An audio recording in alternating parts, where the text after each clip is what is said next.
안녕하세요, 튜몽입니다. 저는 요즘에 제가 좋아하는 게임에 새로운 확장팩이 나와서 잘 즐기면서 쉬고 있는데요. 이 방송을 들으시는 분들 학업이나 다양한 뉴스에 대한 관심이나 여러 가지 이유 등으로 열심히 사시는 와중에 영상을 봐주고 계실 텐데 그 와중에도 육체적인 것뿐만 아니라 정신적인 것까지 생각을 해서 휴식을 잘 취하시고 항상 건강하시기를 바랍니다. 그럼 10월 둘째 주 이슈 하이라이트도 이야기를 시작해 보도록 하겠습니다. 이번 주에도 세 가지 이슈 추려왔고요. 첫 번째로는 세계의 돈맥경화라고 해서 돈이 잘 흐르지 않는 현상에 대해서 세계은행뿐만 아니라 다른 곳에서도 경고가 이어지고 있는데요. 그 이야기를 잠깐 해볼 거고요. 그리고 요즘엔 너무나도 핫한 이슈 미국 대통령에 대한 위기설인데요. 우리가 지난주까지도 다뤄봤었던 그 탄핵 위기뿐만 아니라 미국 전체를 전 세계에서 욕먹게 만들고 있는 이슈가 또 한 가지가 터져버리고 말았습니다. 그것이 바로 크루드족과 관련된 이야기인데 사실 우리 입장에선 그것이 익숙하지 않을 수 있기 때문에 먼저 두 번째 이슈에서 크루드족이 왜 무엇으로 알려져 있는지를 먼저 알아보고 그리고 마지막 세 번째에서 그들을 토사구팽했다라는 미국이 대체 어떤 일 중에 크루드족을 배신했다 버렸다라는 말이 나오고 이게 어떤 문제가 되고 있는지를 알아보는 시간 가져보도록 하겠습니다. 자, 먼저 첫 번째 이야기로 들어가 보도록 하겠습니다. 세계의 돈맥경화 경고라고 할 수 있는데요. 이번 주에 세계은행과 국제통화기금, 우리가 IMF라고 알고 있는 곳이죠. 이곳에 연례 회동이 있습니다. 10월 14일부터 20일까지 말이죠.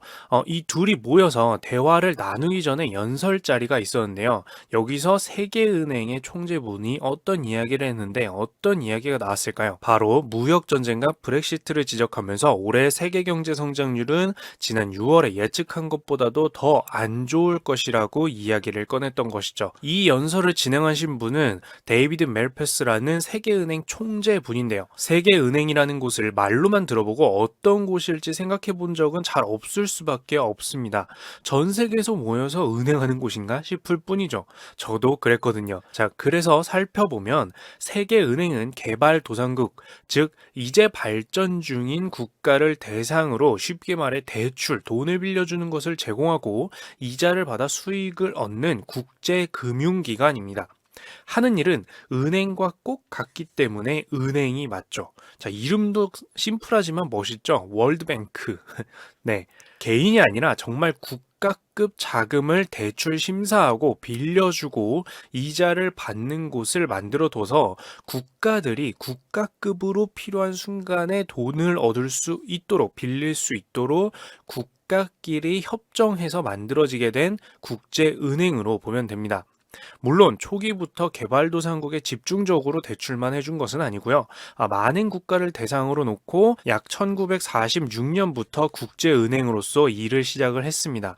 예를 들어서 1970년대 이전에 프랑스가 대출금이 필요하다고 요청한 경우에는 대출을 해주고 나면 이자도 확실히 되받아야 되기 때문에 정부의 구성원에도 어떤 성향의 인사들은 프랑스에서 없어야 한다고 그래야지만 우리가 대출을 좀 해줄 수 있다라고 요구하는 등 확실하게 돈을 빌려주고 관리도 하고 수익을 내는 분명한 은행이라고 볼 수가 있습니다. 이런 식으로 세계의 많은 인프라라고 하죠. 고속도로, 항구, 항만, 발전소 등이 건설될 때 아주 큰 돈이 필요할 때 세계은행으로부터 대출이 이루어지는 경우가 있다라고 보시면 됩니다. 다만 확실히 돈만 보고 행동한다, 투자한다라는 비판을 피할 수 없는 위치였기도 한데요. 그러다 보니 개발과 돈에만 집착한다는 비판에 대응하기 위해서 환경단체나 비영리단체 같은 즉 돈을 추구하지 않는 단체에도 대출을 해주게 되면서 변화를 깨하기도 하고 나무를 자르는 산림 벌목에는 투자하지 않는 등 다양한 좀 발전적으로 나아가려는 결정들이 있기도 했습니다. 아무래도 금융기관이다 보니까 돈만 보는 거 아니냐라는 비판은 국제기구든 국제단체든 국제은행이든 피할 수 없는 것은 마찬가지였다라고 할 수가 있겠죠. 참고로 알아두면 좋겠죠. 자, 이런 고신이 자신들이 빌려준 돈을 잘 돌려받을 수 있는지도 확인하기 위해서 국가, 즉 세계 경제에도 당연히 관심이 많은 곳이 바로 이 월드뱅크, 세계은행이라고 할 수가 있겠습니다. 국가 차원의 자금을 빌려주고 나서 못 돌려받는 것은 그만큼 타격이 클 테니까 말이죠. 결국 그 관심을 바탕으로 지난주 있었던 세계은행 총재 연설에서 언급된 포인트는 간단했는데요.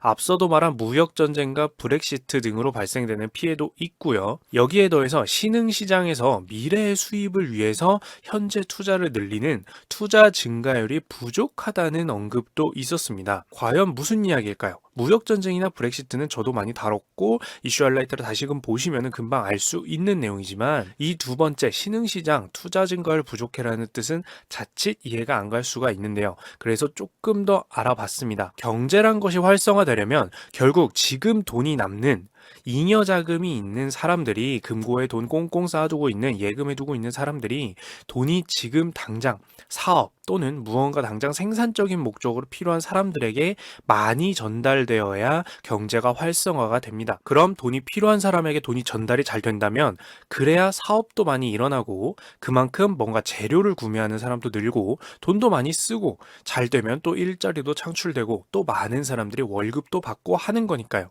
근데 다들 경제 침체를 체감하기 시작한다고 생각하는 순간부터는 전 세계가 문제를 껴안게 됩니다. 남는 돈이 있기는 있어도 그 돈을 누군가에게 빌려주거나 투자한 다음 아주 먼 미래에 사업이 당장 성공하는 건 아닐 거 아니에요. 그러니까 아주 먼 미래에 더 많은 돈으로 되돌려 받기보다는 안전하게 지금 남는 돈은 남는 돈으로 금고나 예금으로만 두고 싶게 합니다. 그럼 당연히 더 적은 사업, 더 적은 소비, 더 적은 월급이 되게 되는 거죠.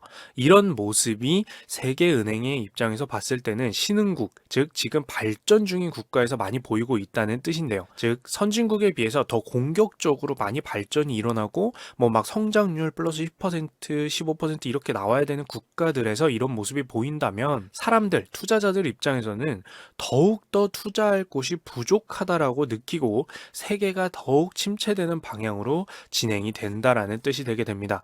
즉 돈이 계속해서 은행 예금이나 금고 속에 쌓여만 있게 되기 때문인데요. 이렇게 되면 돈이 흐르지 않는다라고 해서 동맥경화, 피가 잘 흐르지 못해서 생기는 질환과 돈이라는 단어를 합쳐서 돈맥경화, 돈이 흐르지 않는다. 또 다른 말로는 자금이 얼어붙는다. 그래서 세상에 돈이 흐르지 않는다라고 표현하게 됩니다. 자, 이 연설 내용으로 우리는 경제가 활성화되려면 무엇이 필요한지 또 한 가지 잘 알게 된 것 같은데요. 돈이 남는 사람들이 돈이 필요한 사람들에게 잘 전달되도록 하는, 즉 돈이 흐르는 금융 자체가 활성화되는 게 왜 경기 활성에 중요한지 말입니다. 이거랑 유사한 자료로는 미국의 경기 침체 이유는 최근에 미국의 젊은 세대들이 예전보다 저축을 잘하게 되면서, 저축이 뭐죠? 결국 은행 예금이나 적금에 드는 행위인 거죠. 어디 투자하는 게 아니라 그걸 잘하게 되면서란 이야기도 나오는 것도 비슷한 맥락을 갖고 있다고 할 수가 있는데요. 결과적으로는 돈은 쌓아두기만 하면 전체적으로 봤을 때는 경제가 위험하긴 하구나라고 알 수가 있다라는 뜻이죠. 다만 정말로 투자나 대출을 해줬다가 개인 입장에서는 자기 경제가 위험할 수도 있는데 개인이나 기업들에게 무조건적으로 돈을 다른 이들에게 주라고 할 수는 없는 노릇이기 때문에 결과적으로 사람들이 안전하게 돈을 쌓아만 두고 싶어하는 배경에는 저축이 무조건 좋아서가 아니라 투자할 만큼 세계가 안전한 상황이라고 누구도 보지 않다고 할 수가 있습니다. 그런 게 배경에 있는 거죠. 개인들이 잘못했다 이런 얘기라고 보시면 안 됩니다. 네, 그럼 두 번째 이야기로 넘어가 보도록 하겠습니다. 쿠르드족 누구일까라는 얘기인데요. 자, 쿠르드족, 터키 그리고 미국 뉴스나 어떤 신문지에서 스쳐 지나가면서라도 혹시 보셨나요? 이 단어들을? 우리가 잘 모르는 어떤 민족에 대한 이야기인 것 같은데 이것이 지금 미국 트럼프 대통령, 나아가서는 미국에 대한 비판으로까지 이어지고 있고 굉장한 이슈인 것은 분명하죠. 그럼 우선 쿠르드족이 대체 어떤 민족이길래 지금 세계에서 난리가 나서 미국을 비판하고 나아가서는 이제 트럼프 대통령이 나서서 이것에 대해서 변명까지 해야 되게끔 만들었는지 조금 이해해 보도록 하겠습니다. 자, 쿠르드족은 자신들만의 국가는 없지만 한 민족입니다. 그렇기 때문에 쿠르드국이 아니라 쿠르드족이라고 표현을 하게 되는데요. 자, 우선 그 위치를 알기 위해서 개략적으로 설명을 해보자면 터키의 남동부, 그리고 시리아의 북동부, 이라크의 북부 정도라고 할 수가 있습니다. 혹시 중동의 위치를 잘 모르실 수도 있으니까 얘기를 드리자면 지금 화면상에서 보이는 지도의 왼편, 즉 서쪽에는 그리스가 위치를 하고 있고요. 자, 그러니까 지도상 유럽이 왼쪽 위에 위치하고 있는, 즉 유럽의 남동쪽에 위치하고 있는 것이 바로 중동이고 터키, 시리아, 이라크, 이란 등이 위치해 있는 곳입니다. 그리고 이들 사이에 터키의 남동쪽이자 이라크의 북쪽의 중심으로 해서 주변 국가에서 생활을 하고 있는데요. 말씀드렸다시피 국가가 별도로 있는 게 아니기 때문에 이 지역을 중심으로 터키, 시리아, 이라크 등의 분포에서 거주를 하고 있습니다. 중동 국가 한복판에서 자신들의 국가는 갖지 못했지만 살고 있는 민족이라고 볼 수가 있는데요. 그런데 국가가 없는 민족이라고 하면 무시할 수도 있지만 이들의 인구는 약 3천만 명에서 4천만 명 정도 된다라고 하니까 절대 작지는 않다고 볼 수가 있습니다. 한국의 인구가 이제 약 6천만 명 정도니까요. 당연히 이들이 국가를 갖고 싶지 않아서 세계각지를 유랑만 하려고 그렇게 사는 민족들은 아닙니다. 쿠르드족도 물론 자신들만의 국가를 갖고 같은 민족끼리 국가를 갖고 온전하게 그리고 안전하게 정착해서 살고자 하죠. 옛날부터요. 예를 들어서 연합국과 동맹국의 1차 세계대전, 즉 1920년대에 있었던 세계대전 이후에 세브르 조약이라는 것을 맺었었는데요. 이 안에는 쿠르드족이 독립국가를 갖는 것을 보장한다는 내용도 들어 있었습니다. 그렇다면 이 세브르 조약이 가능했던 이유는 왜일까요? 이 부분을 잘 알아두면 뒤이어지는 이야기도 아주 쉽게 이해가 되는데요. 자, 이 1920년대에 있었던 1차 세계대전은 연합국 대 동맹국의 전쟁이었는데 독일이 포함된 것으로 유명한 동맹국에 오스만 제국이 포함되어 있었습니다. 자, 바로 유럽의 남동쪽 이 지역을 통치하고 있던 거대 제국이었었죠. 그런데 1차 세계대전은 동맹국의 패배로 끝났죠. 오스만 제국은 패전국이 되었고 이 세브르 조약이라는 것을 통해서 영토 대부분을 잃게 됩니다. 너희들 전쟁 일으키고 잘못했으니까 너희의 국력을 좀 분산해야겠어, 뭐 이런 의미라고 이해를 하시면 되죠. 자, 근데 이때 쿠르드족은 찢어지는 영토들 사이에서 자신들의 독립국가를 요구하게 되고 조약을 통해서 가질 수 있다는 희망을 갖게 된 것입니다. 그런데 여기서 포인트, 제가 미리 작성해 놨지만 이 오스만 제국을 물려받은 국가라고 할 수 있는, 즉 후계자라고 할 수 있는 후계 국가가 바로 지금의 터키인데요. 이 터키 입장에서는 그나마 최대한 영토를 유지하고 싶은 마음이 있을 터이니 영토를 갖고 독립국가로 빠져나가고자 하는 쿠르드족이 마음에 들었을 리는 없습니다. 자, 여기서 쿠르드족과 과거 오스만 제국의 후계자인 터키의 관계를 알 수가 있죠. 당연히 자신들의 땅을 별도로 갖고자 하는 쿠르드족을 구오스만 제국인 터키는 좋게 볼 리가 없습니다. 하지만 세브르 조약이라는 것도 맺었으니 조약은 조약, 쿠르드족의 독립국가를 인정해준다는 이 세브르 조약은 잘 이행되었을까요? 되었을 리가 없죠. 그렇다면 제가 쿠르드족을 처음 소개할 때 독립국가가 없는 민족이라고 소개하지도 않았을 테니까요. 왜 조약은 지켜지지도 않았을까요? 분명 그때 당시 1차 세계대전에 참전했던 연합국과 동맹국 간의 조약이었는데 대체 왜 이루어지지 않았을까요? 당연히 여러 가지 배경 사유가 있겠지만 당시 오스만 제국이어서 패전국이었지만 터키라는 국가가 민주주의를 받아들이고 서방 국가들과 협력 관계를 강화하고 3년 만에 급속도로 어느 정도의 발판을 마련하고 성장을 하면서 이 서방 국가들은 터키의 입장을 무시를 할 수가 없게 되었습니다. 그러면서 터키 그들의 영토를 독립국가로 내어줘야 하는 조약은 제대로 이행되지 않은 것도 있고요. 동시에 쿠르드족이 밀집해 있었던 지역에서 대규모 유전, 즉 기름이 발견되면서 유럽의 영국이 이 기름을 안정적으로 공급받고자 문제를 만들지 않기 위해서 이 세브르 조약의 휴지 조각 취급을 하게 됩니다. 아무래도 또 이 땅 내어주고 뭐 또 거기다가 독립국가 정비하면서 언제 또 설비 짓고 그것도 돕고 언제 또 해가지고 기름을 공급받냐, 그냥 지금 받는 게 낫지 라는 식으로 이야기가 진행이 된 거죠. 네, 한 민족이 국가를 갖고자 했던 열망은 여러 가지 경제적인 사유까지 합쳐지면서 순식간에 서방 국가에게 아무것도 아니게 된 것이 됩니다. 이게 1920년 중후반에 일어난 쿠르드족이 서방 국가에게 배신당한 첫 번째 가장 큰 사건이라고 볼 수가 있습니다. 이렇게 해서 서방 국가에게도 배신당하고 터키로부터는 당연히 민족적으로도 핍박당해 왔었습니다. 우리나라는 이런 부분에 있어서 공감이 안 되지 않을 겁니다. 자, 터키 같은 경우는 쿠르드족의 쿠르드어 사용을 금지시키기도 했고요. 잊어버리셨을 수도 있으니까 말씀드리자면, 자, 지도상 이라크의 북쪽에 쿠르드족이 주로 거주를 하고 있기 때문에 이라크에도 당연히 거주하는 쿠르드 민족이 있게 되고요. 사담 후세인 이라크 정권 때 이 쿠르드족을 대량 학살하는 사건도 있었습니다. 즉 자신들의 국가가 없이 타국에 살면서 갖은 핍박을 받았다라고 할 수가 있는데요. 계속된 핍박에 쿠르드족은 쿠르디스탄이라는 쿠르드족의 독립국가 명칭을 목표로 계속해서 더 강경하게 투쟁을 하고 있는 입장입니다. 그리고 이 투쟁의 역사에서 터키와는 직접적인 테러와 교전을 벌이는 사이가 되었고요.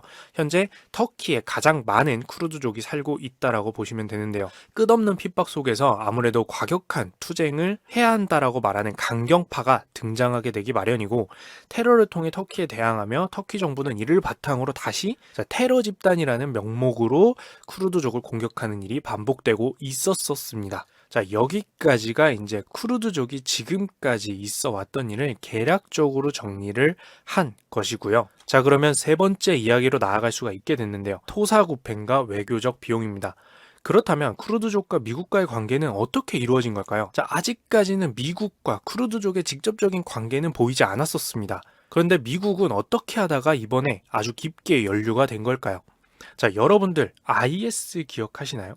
한국말로는 이슬람 국가라고 부를 수 있는 명칭인데요. 진짜 모든 이슬람 국가를 뜻하는 것이 아니라 이슬람 국가라는 명칭의 극단주의 조직이고요.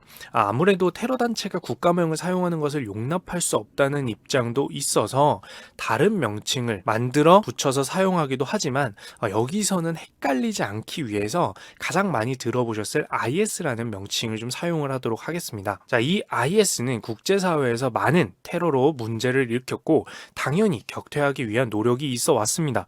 특히 미국도 실질적인 테러 피해를 받았기 때문에 이들을 격퇴하고자 했죠. 다만 미국 영토에 IS 본거지가 있는 것은 아니었기 때문에 IS가 있는 것으로 보이는 지역까지 미국 군사를 파견해서 활동해야 했습니다. 그럼 가장 좋은 것은 인근에 있는 군사력과 함께 협력작전을 펼치는 것인데요.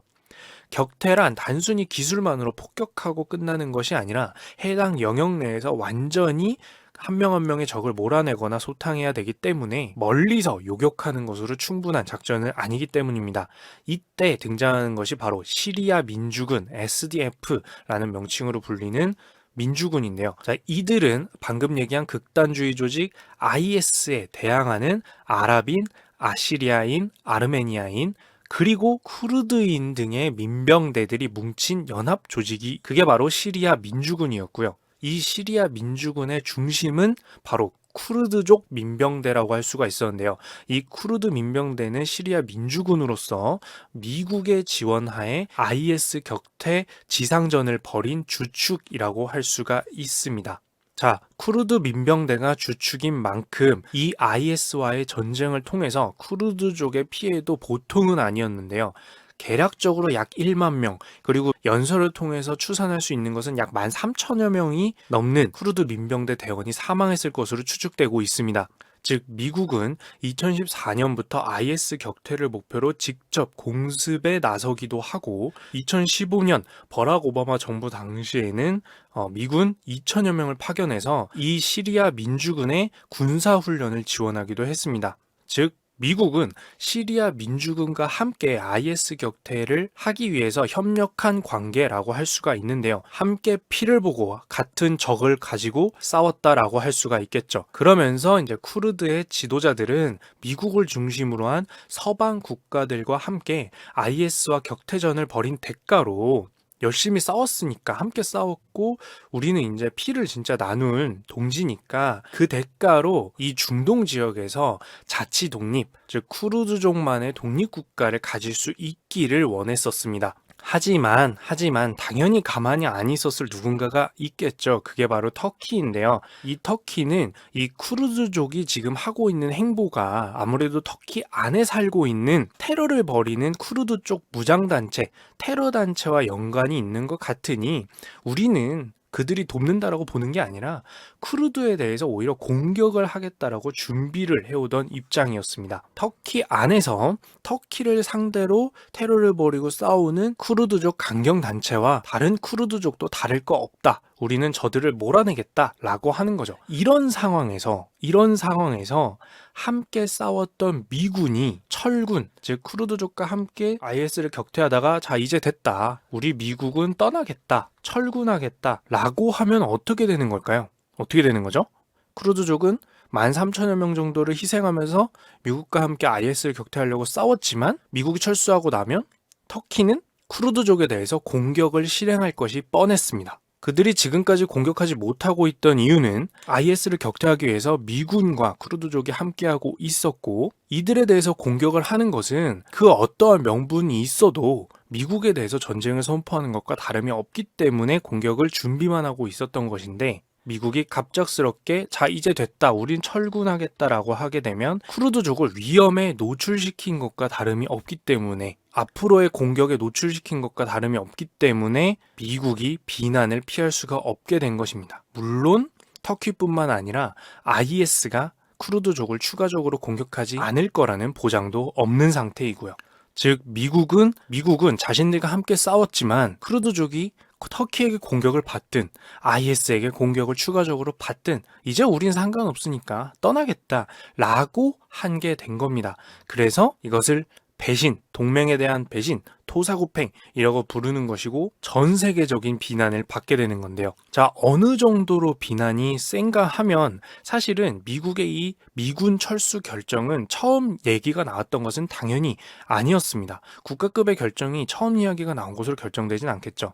자, 예를 들어서 이제 2018년 12월에도 이제 같은 얘기가 나왔었는데요. 이때 당시에 영국과 프랑스 이들은 당연히 이 미군 철군에 대해서 반대를 했었고, 그러면 다른 나라에서 반대하는 것은 뭐 당연한 거 아니냐, 본인들 손해가 아니니까 그런 거 아니야? 라고 생각할 수 있겠지만, 이때 당시 이제 미국 내부에서 미국 국방장관이 이 미군 철수에 반발해서 사임을 하기도 했고요. 이때 관련된 또 미국 특사 역시 IS의 위협이 아직 끝났다고도 볼 수 없는데 이게 말이 되냐? 라고 하면서 조기 사퇴까지 하기도 했었습니다. 즉 이와 관련해서 이건 진짜 아닌 것 같다라고 생각을 해서 미국 내부에서도 사임과 사퇴가 이어졌다라는 뜻이죠. 그래서 그때 당시에는 미군 철수가 진행이 되지를 못했었는데요. 그 정도로 이제 비판받던 결정이라고 할 수가 있고요. 그리고 왜 이렇게까지 비난이 거셌었냐면 사실 이때 당시에는 이런 이야기도 있었습니다. 뭐냐 하면 당시 미국 대통령인 트럼프 대통령과 이 터키 대통령 사이에서 사실 미군이 철수하도록 합의가 있었다라는 비판도 제기가 됐었기 때문인데요. 터키의 대통령이 쿠르드 민병대인 수비대를 공격하겠다라고 밝힌 다음 날 트럼프가 터키에 약 4조 원 정도 규모의 미사일 수출을 승인한 적이 있었기 때문이죠.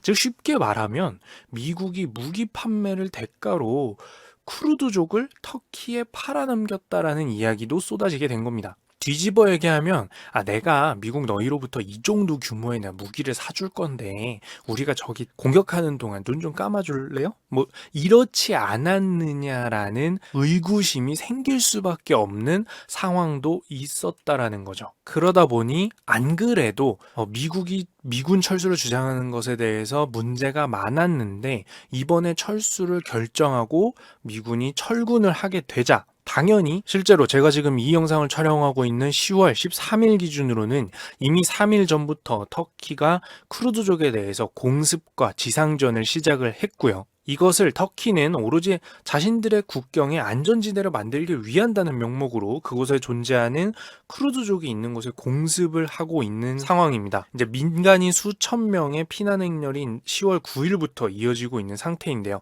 그 피난 행렬에 대해서는 IS의 테러가 있을 수도 있다라는 우려도 제기가 되고 있는 상황입니다. 자, 이렇게 국제적으로 욕을 먹고 있는 이 상황. 근데 과연 미국 입장에서는 진짜 좋은 걸까요? 미국은 미국만의 국익을 위한다라고 봤을 때도 미군을 철수시킨 것이 미국한테 좋은 걸까요?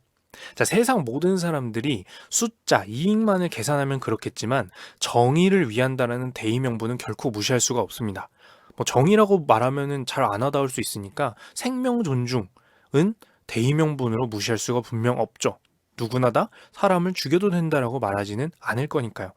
자, 이제 미국은 이렇게 쿠르드족을 배신하고 자신들과 함께 전쟁을 치룬 쿠르드족을 배신하고 사람이 죽든 말든 떠났다 라고 하는 모양이 되었기 때문에 그들의 군사 움직임을 다른 국가가 신뢰하지도 않을 거고요.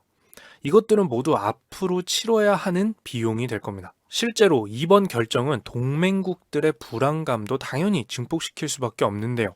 이익을 위해 이익을 위해서 자신들과 함께 전쟁을 치러준, 자신들의 국가에 테러 피해를 입힌 IS를 격퇴하기 위해서 10,000명 이상의 민병대 피해를 입은 쿠르드족을 배신했듯이 언제든 우방 국가와의 동맹 관계를 끊어낼 수 있을 거라고 생각해 볼 수 있기 때문입니다. 다른 동맹국 입장에서는 당연히 그렇게 의심을 하기 시작해야겠죠. 이것이 모두 앞으로 미국은 다른 국가와 무엇을 하든 의심부터 받으면서 시작해야 되기 때문에 그 모든 것들이 외교적 비용이라고 할 수가 있겠죠. 그 부분을 고려하지 않고 당장 지금, 즉 내년에 잡힐 회계상 이득이라고 할 수가 있겠죠. 비용을 덜 썼을 때 잡히는 숫자적 이득만 보고 결정하게 된다면 문제가 될 수 있다라고 지적이 나오는 상황입니다. 미국 내부에서도요. 이게 어느 정도냐면 트럼프 대통령의 측근으로 꼽히는 트럼프 대통령과 같은 당 소속인 공화당의 린지 그레이엄 상원의원 같은 경우에는 이번 사건 이후 인터뷰를 통해서 트럼프 대통령 임기 중 최대 실수라고 쿠르드족을 두고 미군을 철군시킨 사건을 꼽기도 했습니다. 역시 대놓고 계산적인 게 좋은 건 아니겠죠. 자, 결국 말씀드렸다시피 터키는 쿠르드족에 대해서 군사 공격을 시작을 했고요. 당연히 국제사회에서도 문제 삼고 있기 때문에 네덜란드 같은 경우에는 앞으로 터키에 대해서 무기 수출을 중단하고 있고 유럽연합 차원에서 제재가 필요하다는 의견도 나오게 되고 있습니다. 자, 여기까지 10월 2주차 이슈 하이라이트 열심히 달려봤는데요. 사실 지금 녹화상으로는 제가 굉장히 길게 녹화가 돼서 편집이 잘 되었을지 조금 궁금한데 여러분들께도 또 잘 들어주시고 봐주시고 댓글 남겨주시는 것 통해서 앞으로 이슈 하이라이트 더 좋은 방향으로 나아가 보도록 하겠습니다. 자, 그러면 여기까지 이슈 하이라이트였고요. 이상 티묵이었습니다.